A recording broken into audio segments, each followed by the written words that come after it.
Marilah kita berdoa. Kasih karunia dan damai sejahtera dari Allah Bapa kita dan dari anaknya Tuhan Yesus Kristus menyertai kamu sekalian. Amin. Saudara-saudara yang dikasihi Tuhan, firman Tuhan dalam ibadah keluarga kita pada saat ini terambil dari kitab 1 Raja-Raja 19 ayat 9 sampai dengan 18. Di sana masuklah ia ke dalam sebuah gua dan bermalam di sana. Maka firman Tuhan datang kepadanya demikian. Apakah kerjamu di sini, hai Elia? Jawabnya, aku bekerja segiat-giatnya bagi Tuhan Allah semesta alam. Karena orang Israel meninggalkan perjanjianmu, meruntuhkan mezbah-mezbahmu, dan membunuh nabi-nabimu dengan pedang. Hanya aku seorang dirilah yang masih hidup, dan mereka ingin mencabut nyawaku. Lalu firman-Nya, keluarlah dan berdiri di atas gunung itu di hadapan Tuhan. Maka Tuhan lalu, angin besar dan kuat yang membelah gunung-gunung dan memecahkan bukit-bukit batu mendahului Tuhan. Tetapi tidak ada Tuhan dalam angin itu.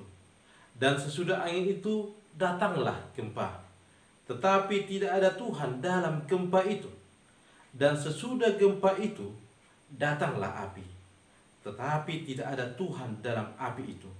Dan sesudah api itu datanglah bunyi angin sepe-sepe basah. Segera sesudah Elia mendengarnya, ia menyelubungi mukanya dengan jubahnya, lalu pergi keluar dan berdiri di pintu gua itu. Maka datanglah suara kepadanya yang berbunyi, apakah kerjamu di sini, hai Elia? Jawabnya, aku bekerja segiat-giatnya bagi Tuhan Allah semesta alam.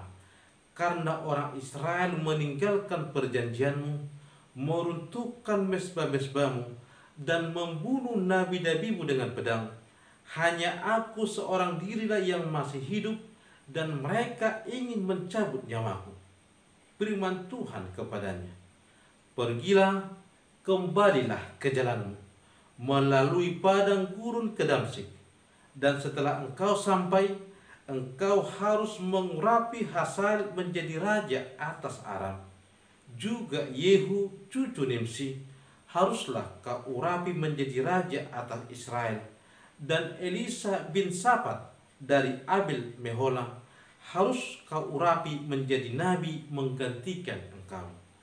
Maka siapa yang terluput dari pedang Hazael akan dibunuh oleh Yehu. Dan siapa yang terluput dari pedang Yehu akan dibunuh oleh Elisa.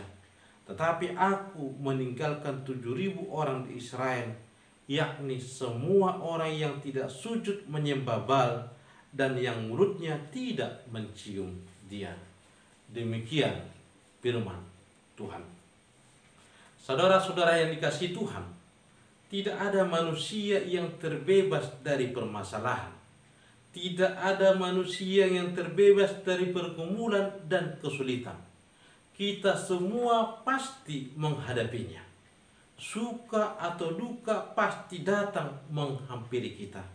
Kesuksesan atau kegagalan pasti datang silih berganti. Sikap orang percaya dalam menghadapi kedua hal yang berbeda tadi haruslah berbeda dengan orang yang belum percaya. Menghadapi suka, menghadapi keberhasilan, menghadapi yang namanya kesuksesan, haruslah mengucap syukur dan menyatakan semua itu karena pemberian Tuhan. Begitu juga dengan kegagalan. Haruslah kita lihat semua itu dalam sepengetahuan Allah, sambil kita introspeksi diri dan lebih berserah kepada Tuhan dan memohon kepada Tuhan agar kita dimampukan dan dikuatkan untuk menghadapinya dan memperbaiki diri kita. Kegagalan dan kesuksesan ini dua-duanya sebenarnya sama kemungkinannya membuat kita jatuh ke dalam dosa. Bisa saja orang ketika dia berhasil, dia menjadi sombong dan berujar. Itu semua karena kemampuannya, karena kelebihannya, atau mungkin karena keberuntungan belaka. Ada juga orang yang ketika menghadapi kegagalan, dia akan berujar mempersalahkan Tuhan. Kenapa Tuhan demikian yang aku terima? Aku kan pendoa, aku kan rajin ke gereja, tetapi kenapa kegagalan yang kau berikan kepadaku? Itu makanya sebagai orang percaya, kita patut lebih mendekatkan diri kepada Tuhan agar menghadapi kedua hal yang tadi, keberhasilan ataupun kegagalan, kita melihatnya dalam terang kasih Tuhan. Saudara-saudara yang kasih Tuhan, dari nas kita pada malam hari ini, kita melihat bagaimana Elia Nabi Tuhan menghadapi yang namanya kesulitan. Dan dia menghadapi kekecewaan. Dia mengalami kekecewaan. Karena apa?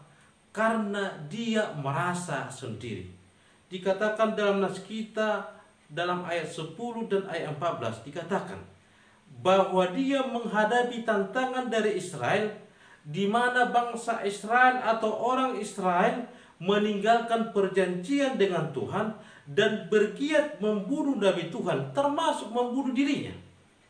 Dia merasa sendiri, dia merasa sepi, dan dia merasa tidak ada yang menyertai dan membela dia.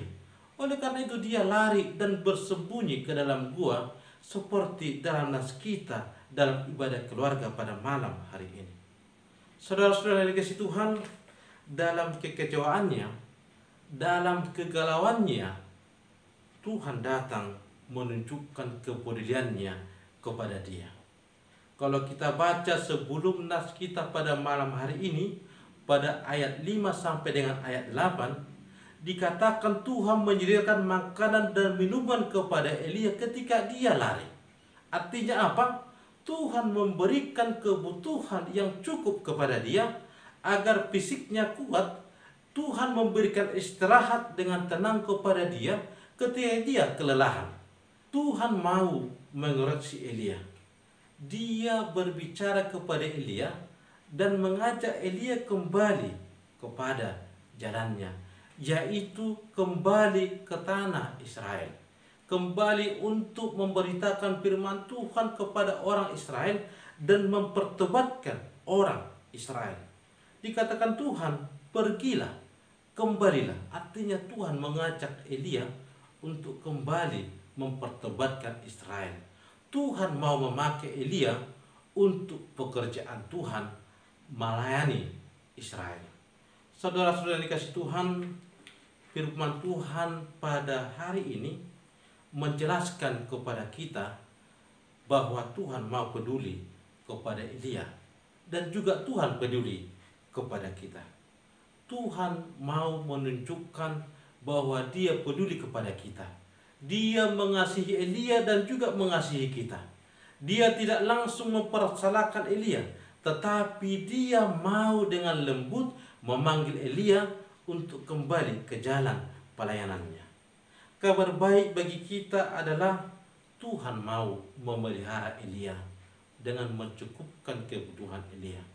Tuhan mengasihi Elia dengan mau menyapa dia, menghampiri Elia yang bersembunyi di goa. Bagaimana Tuhan mengasihi Elia, bagaimana Tuhan menyapa Elia, demikian juga Tuhan mau menyapa kita. Ketika kita ada pergumulan, firman Tuhan mengingatkan kita dalam Matius 11 ayat 28. Marilah kepadaku semua yang letih lesu dan yang berbeban berat, aku akan memberikan kelegaan kepadamu. Artinya apa? Ketika ada pergumulan, Tuhan ingatkan kita untuk datang kepada Dia, dan kepastian diberikan Tuhan bahwa Dia akan memberikan kelegaan kepada kita. Dan juga dalam Yakobus 4 ayat 8 mengatakan, mendekatlah kepada Tuhan, maka Tuhan akan mendekat. Artinya apa? Kalaupun kita memiliki yang namanya pergumulan, menghadapi kesulitan, Tuhan ingatkan kita jangan menjauh dari Dia. Tetapi Tuhan ingatkan kita untuk datang kepada Dia dan mendekat kepada Dia, agar Tuhan mau dan mau terus-menerus menyertai kita di tengah-tengah kehidupan kita. Tuhan sebenarnya mau membawa kita keluar dari pergumulan kita, keluar dari permasalahan kita, asal kita mau menyerahkan diri kita kepada Tuhan. Firman Tuhan mengingatkan kita, datang kepada Tuhan. Pergumulan kita, kesulitan kita akan bisa terselesaikan. Amin. Kita berdoa. Terima kasih Tuhan atas kebenaran firman Tuhan yang Tuhan boleh perdengarkan kepada kami, di mana Tuhan menunjukkan kasih Tuhan kepada Elia dengan mau mencukupkan kebutuhannya, mau menghampiri dia, mau menyapa dia, dan mau memelihara Elia. Dan kami percaya begitu juga Tuhan mengasihi kami, mau menyertai kami, membimbing kami, dan mencukupkan segala kebutuhan kami. Terlebih Tuhan mau menghibur kami dan mampu mengatasi kesulitan kami dalam kehidupan kami. Tuhan ingatkan kami agar kami datang kepadamu, mendekat kepadamu, dan kepastian juga Tuhan berikan bahwa kami akan Tuhan berikan kelegaan kepada kami asal kami mau atas undangan Tuhan berserah kepada Tuhan. Biarlah roh Tuhan menyertai kami sehingga kami mampu melakukan kebenaran firman Tuhan yang telah kami dengarkan pada malam hari ini. Dalam Kristus Yesus kami telah berdoa dan mengucap syukur. Amin.